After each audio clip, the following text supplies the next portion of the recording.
UP की दमदार पत्रकार प्रज्ञा मिश्रा अपनी बहन दिव्या मिश्रा की हत्या के बाद कई आरोप लगातार लगा रही हैं और पुलिस अब इन आरोपों की भी जांच कर सकती है, ऐसी बात सामने आ रही है। हालांकि पुलिस अभी तक इस मामले में क्या कुछ जांच की है, क्या कुछ उसे पता चला है, उसकी जानकारी पुलिस ने अब तक दे दी है।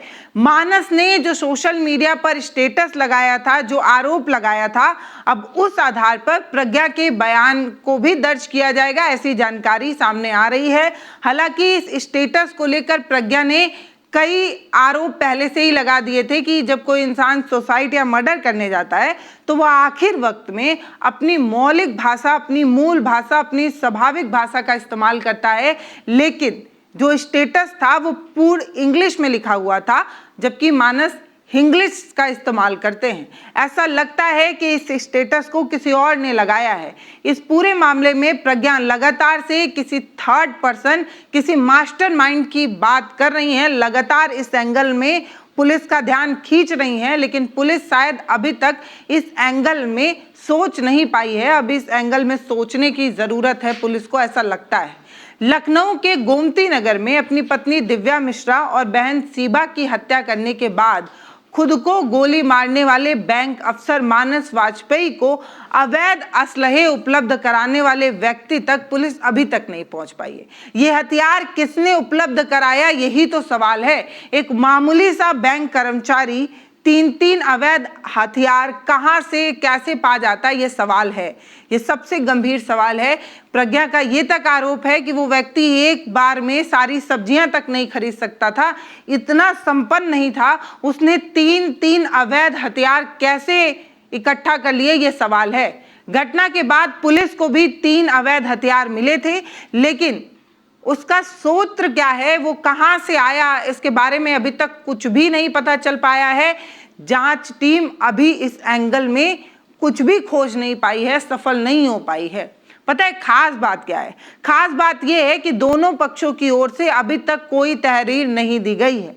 मानस वाजपेयी की तरफ से कोई तहरीर तो देने वाला बचा ही नहीं है। मानस, उनकी बहन एक घटना का शिकार होते हैं और उनके माता पिता पहले से ही दुनिया में नहीं थे, तो ना तो उस पक्ष से कोई तहरीर दी गई है और ना ही दिव्या मिश्रा की तरफ से कोई तहरीर अभी तक पुलिस को दी गई है। इतना ही नहीं, हथियार बरामदगी को लेके पुलिस की ओर से भी अलग से कोई मुकदमा अभी तक दर्ज नहीं किया गया है। ये बात सामने आ रही है, समझ रहे हैं आप? मतलब ये कि हथियार को फोकस करके जांच एंगल नहीं ना तो कोई तहरीर दे रहा है और ना ही अलग से कोई मुकदमा दर्ज किया गया है।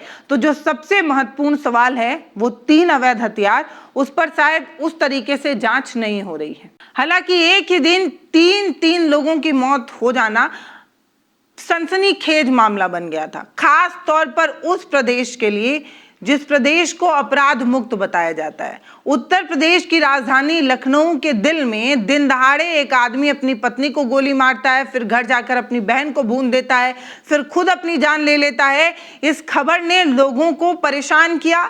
लोग हैरान परेशान हुए कि 3 अवैध असलहे एक आम आदमी, एक आम बैंक कर्मचारी तक पहुंचा तो पहुंचा कैसे।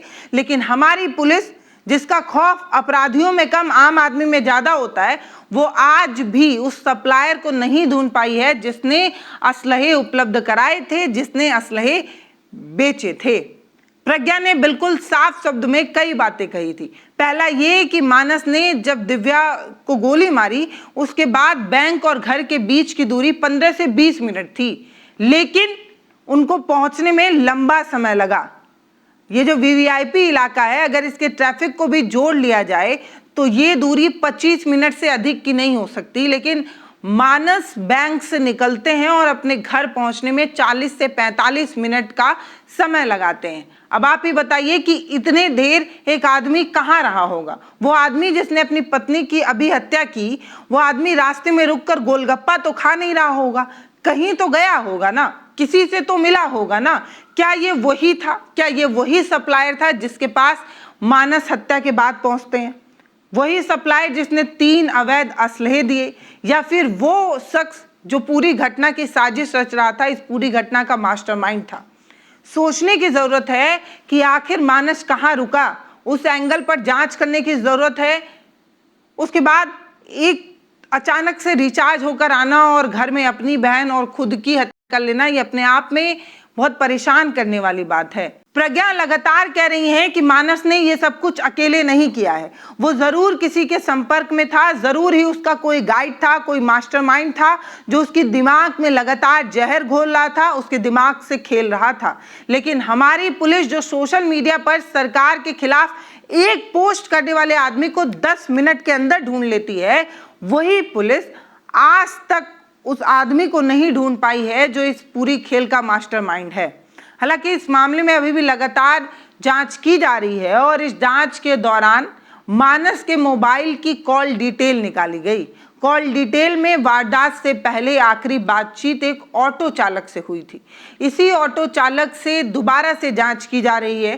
पहले ये सामने आया था कि उसने एक ऑटो चालक से बात की थी, अब इसे बहुत महत्वपूर्ण माना जा रहा है। पुलिस अब उस ऑटो चालक से दोबारा पूछताछ करने वाली है।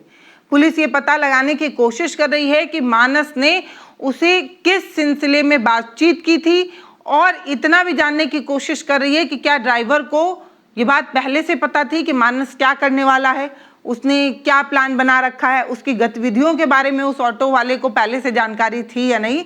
पुलिस इस एंगल में जांच कर रही है। सूत्रों के मुताबिक ये बताया जा रहा है कि सीतापुर के कोई अधिवक्ता हैं, उनका भी एक नाम इस केस से जुड़ता नजर आ रहा है। जांच में उनका नाम भी सामने आया है।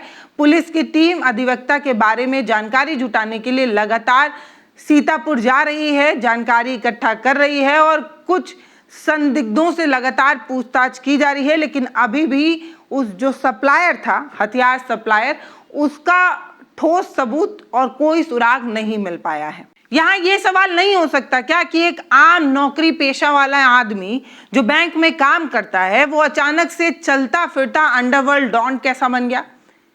जिस प्रदेश के मुख्यमंत्री हर मन से गरजते हुए ये कहते हैं कि अपराधी को मिट्टी में मिला दिया गया है, उसी प्रदेश की राजधानी में एक आम आदमी मिट्टी में मिलाने का पूरा साजो सामान लेकर घूम रहा था। पुलिस को भनक तक नहीं लग पाई, किसी को पता ही नहीं चल पाया, जो इंटेलिजेंस है उसे कुछ नहीं पता चल पाया, किसी को पता नहीं चल पाया। एक आदमी जो अंदर से लगातार एक आग की तरह था, एक बम की तरह तैयार हुआ और वो अचानक से फट गया।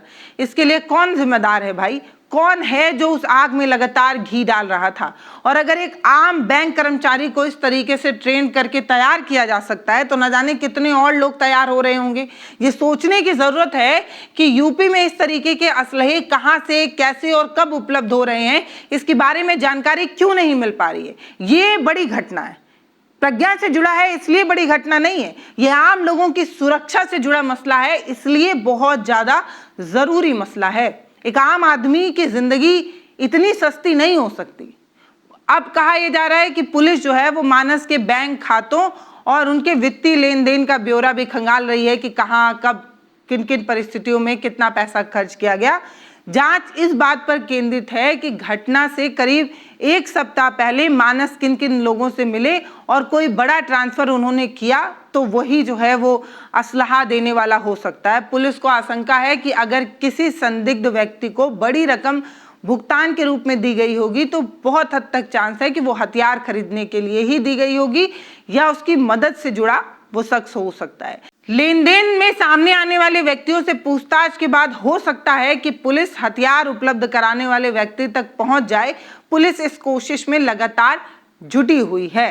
जांच टीम ने मानस के स्वभाव और उनके पिछले दिनों की जो गतिविधियां रही हैं उन पर भी जानकारी इकट्ठा करने की कोशिश की है और इस जांच टीम को कुछ लोगों ने बताया है कि मानस पिछले कुछ दिनों से लगातार परेशान रह रहा था, हर छोटी छोटी बात पर नाराज हो रहा था। तो स्ट्रेस, डिप्रेशन मानस में लगातार कई दिनों से नोटिस कर रहे थे लोग और यही बात जांच टीम को लोगों ने बताई।